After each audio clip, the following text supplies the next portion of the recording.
I guess I should start by at least saying, you know, like I got into education, I got into administration fairly young. I became an administrator when I was 25 years old. Yeah. Um, uh, did that for a year as the chairperson, became a vice principal. From a vice principal, became the principal at 27 of the worst school in the country. And so I think a lot of that stuff has prepared me for these types of things. So with COVID-19, the reality was you needed to make decisions extremely fast, and you needed to make them correctly. Because if you didn't, hundreds of thousands of students were going to be affected by your poor judgment. And as you know, Jersey is like one of well, we number two in the most deaths. We're over 5,000 at this point, and in counting. So we're averaging about 300 deaths per day in Jersey. So I think that education and connection with just health and wellness is extremely important, because it's where everyone comes together outside of adults who go to work. It's where students socialize. It's where they come to connect. It's where they play sports. It's how they graduate. It's all the memories that they have that they carry with them into their adulthood. And for some people, you know, K through 12 education, that's it. That's enough for them. Yeah. So, you know, obviously, like you know, today I was thinking a lot about just like our talk and just Yeah. like what it means to lead during this pandemic. And I thought a lot about just like what it means to be a bold leader in adversity or through adversity. And obviously, right, like for you, being one, a man of color, and being a young principal, I shared the same experience, except I'm not a man, I'm a woman. And and having to take over the one of the worst schools, it took specific things for you as a leader. Could you share a little bit about like what that means, what it means to be a bold leader through adversity, how you had to show it then, and how maybe some of those things are also playing out right now in this pandemic and in this crisis? Yep. I think bold, the difference between I guess a traditional leader and a bold leader is you know, equity, right? For all versus like equality. So if we say like, oh, we're gonna have this equitable situation where people are going to get what they need and a tailored approach to what they need, versus equality where they're saying like, you know, everyone gets shoes. So if everyone gets shoes, that don't necessarily solve the problem. So a bold leader is going to say, you're not just going to give my students books, but you're going to give them the books that's necessary for them to eat and really nourish their mind, body, and soul. And so we're not just going to take the traditional curriculums. We're going to take the things that resonate with them, especially being an urban educator and working with students of color.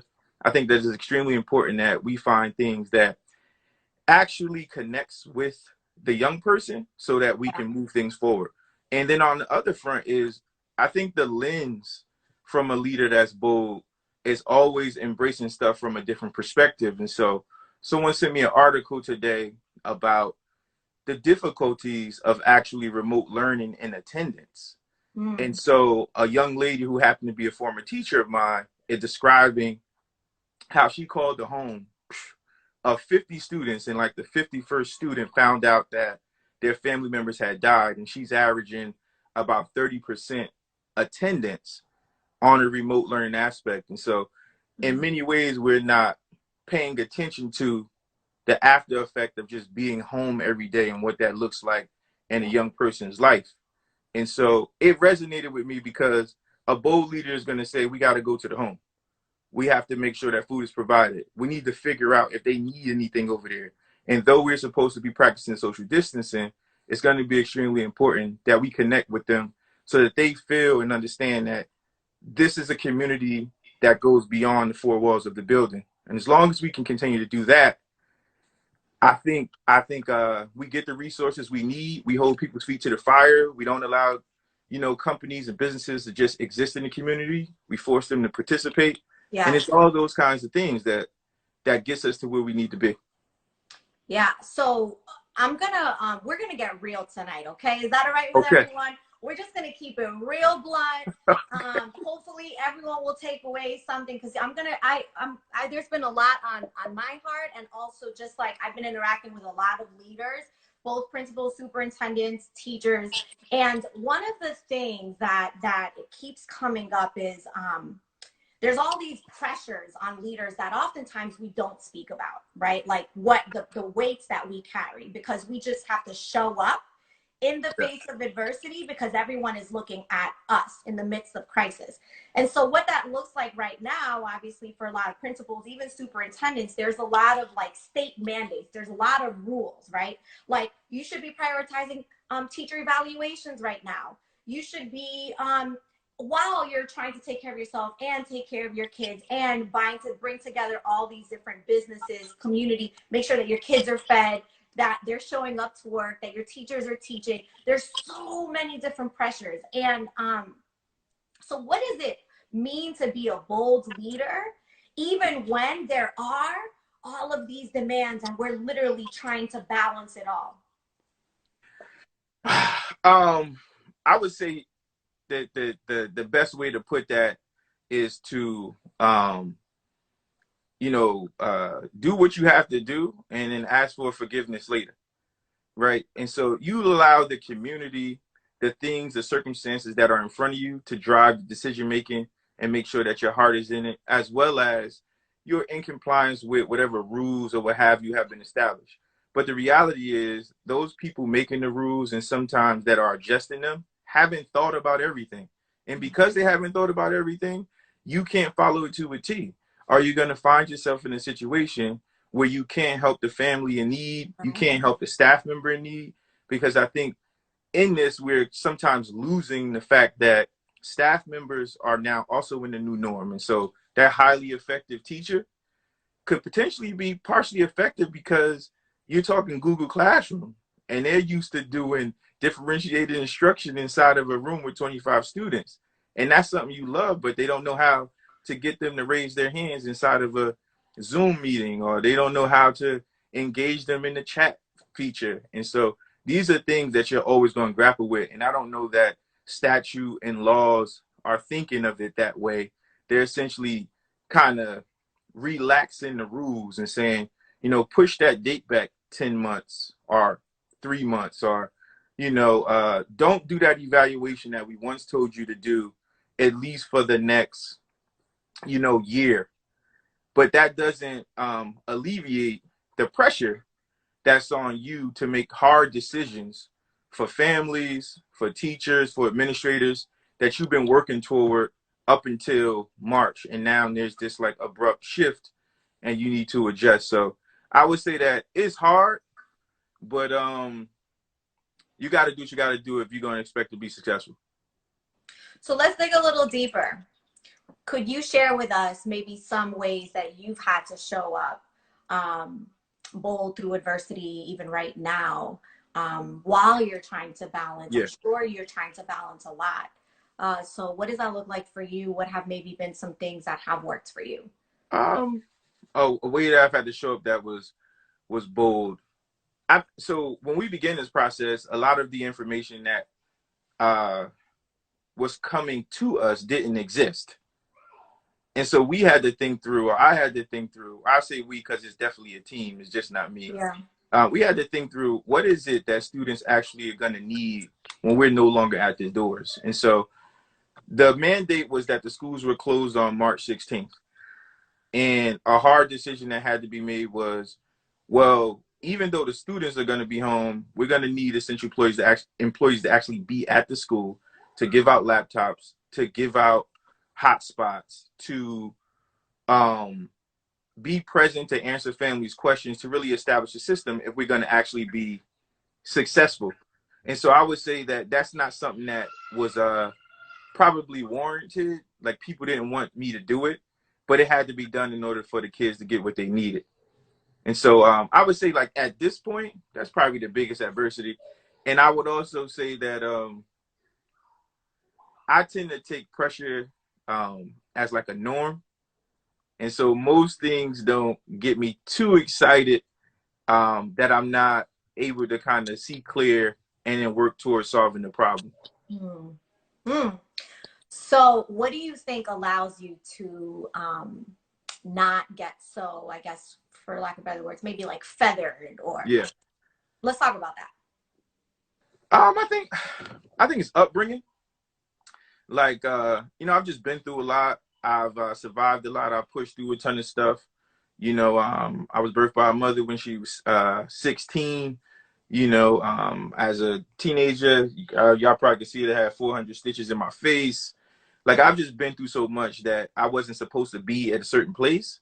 And then I've been able to weather the storm and I would say that, school came easy for me, but the doctorate degree was a difficult task, right? That dissertation was a beast, but it was something that I had to get through. And so these experiences always play themselves out in my head that no matter what the trials and tribulations are, you keep pushing, you'll get through the thing you're trying to get through. And that's where mentors come in, accountability partners come in. These are people who you're going to get through it with, because you're never alone in it.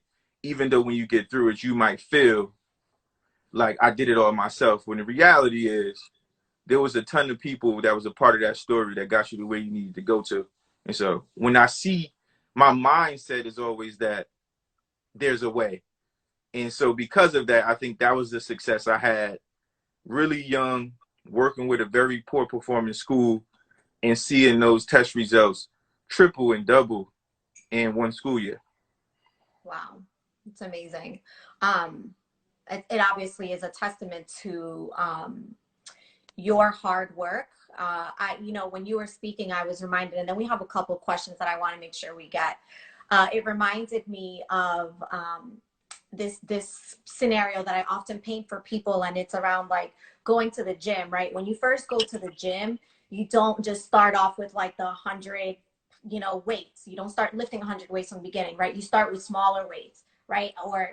And as you keep going, you get heavier weights and you start building up the capacity to be able to sustain whatever pressures or adversity are coming at us. And so I think what you spoke about was over your life, that cycle of like resilience and how you Yeah, continue to exactly. build up the capacity to be able to lead in the way that you lead. We have a question here that says, how did you expand your reach and impact as a principal? And then we have another one here. Do y'all think stress and pressure are correlated or completely different? So you can take whichever one first that you'd like. Well, I see the one that's pinned, so I'll answer it. How do you Okay. expand your reach, impact as a principal? Um, Doing the work. Like, I never like sought after press or any kinds of recognition. It just fell in my lap. Like, I woke up one morning and the newspaper was there and said we saw test scores and we want to do a documentary. And then like the documentary won an Emmy. And then all these other news channels and things like that began calling because they wanted to know how it all happened. And so I think reach ultimately has to do with the people you touch. And so those young people who are graduating, that's going to expand your reach, because for generations, for the 5 years that I was actually the principal at Shabazz High School, those sons and daughters became mother and fathers or uncles and aunties, and they told their family members that it's safe to send your child with him. And then when I finally left that space at Shabazz High School and went and launched my own schools, those same people were my cheerleaders. And those same reporters reported out that I was taking on a new initiative or a new endeavor. And so it literally just spreads like wildfire, but it takes you to really just like dig into the work and have real impact on the community. And that community will expand your reach far beyond you could ever imagine. Like, I'm in California and they like, yo, you that guy from Shabazz, right? Or I'm in Texas and they like, oh, you that guy. And so I would say like that's the way my reach expanded, just simply because I touched the lives of so many people, adults and young people, and they just continuously speak the praises in their experiences. Yeah. I'll also just add to that. It's like walk in your truth. When you Yeah. walk in your truth, you speak in your truth. When you walk in your calling, you reach out to other people, you serve other people, and everything else will happen People will notice, but it's, if you're doing it for other people and the hype, you know, it only goes so far. Agreed. Here's the next question. How do y'all think stress and pressure are correlated or completely different? Um, I it depends on the person. So it depends on how you define stress or how you define pressure, because both of them can bust a pipe, right? Or stress can put you in a space that you no longer want to perform or be a part of. So I would say there is a correlation in the word, but if you view pressure, right, as a means to an end, that it essentially makes diamonds as opposed to it busts pipes, then I think that they don't correlate it, as much, because stress is always something that's bogging you down and making it difficult to be successful. Whereas the pressures of certain things that make diamonds is what you can embrace. And I was saying this to my son the other day, which is like, what's on the other side of fear? And he's 7. And he's like, freedom. And I'm like, exactly. Because that's exactly what it is. Like, you put the work in, you understand that's going to be difficult and it's going to be hard, and a lot of people are going to be counting on it. But when you win, that's the feeling that you'll always seek. Man, that's dope. We have a few comments here. Remembering your testimony, just comments. Remembering your testimonies renews your mind. Yes, yes, on time word. Got to do weights today. Thank you so much. Leading with what's best for children. Let me know if you see any as well. That's good. Reach is all about the people, relationships, Okay, so I have another question. When you're from where we're from, everything is figure out a vote. Yeah, Yeah, that's that's a it. fact. You know that person? I Kai, do, of do you course. know Kai? Kai said we Yeah, have to that's find ways. that's. Oh, go ahead, say it. I'm sorry. He said we have to find ways and teach proper ways to deal, manage pressure. Your gift will always make room. And K Wing said, proud of you, Doc. So These here, are all people that are part of the village. Like, I do, when I say like the we, that's the we. Yes. wow, that's amazing. That you need those people. Those people are the thread to what Yeah. happens. So I think we can kind of like start to wrap up on this one. Um, Back to the bold leadership in through adversity, through crisis. What does it mean to be a bold leader and show up for yourself before you can show up for anyone else? What does that mean to you? So I'm glad you asked that. So for me, showing up for myself is self-care, right? And I like to separate uh, my professional career from my personal life, in the sense that I have a routine. And so long before the day starts, I'm up at 4:30 to 5 o'clock in the morning. The village can vouch for that. They know I'll be up and I'll be out. But I do my morning ritual. I pray. I don't listen to specific kinds of music until I've done the prayer. And then from there, I head to the gym. And so in the gym, I run and I work out.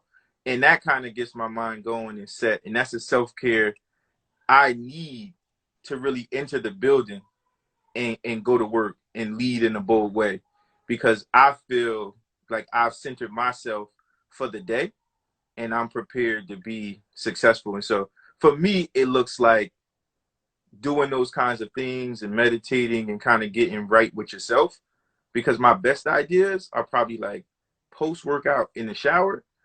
And then I'm like on my way to the school saying like, oh man, I'm gonna kill it today because I got some things I want to do.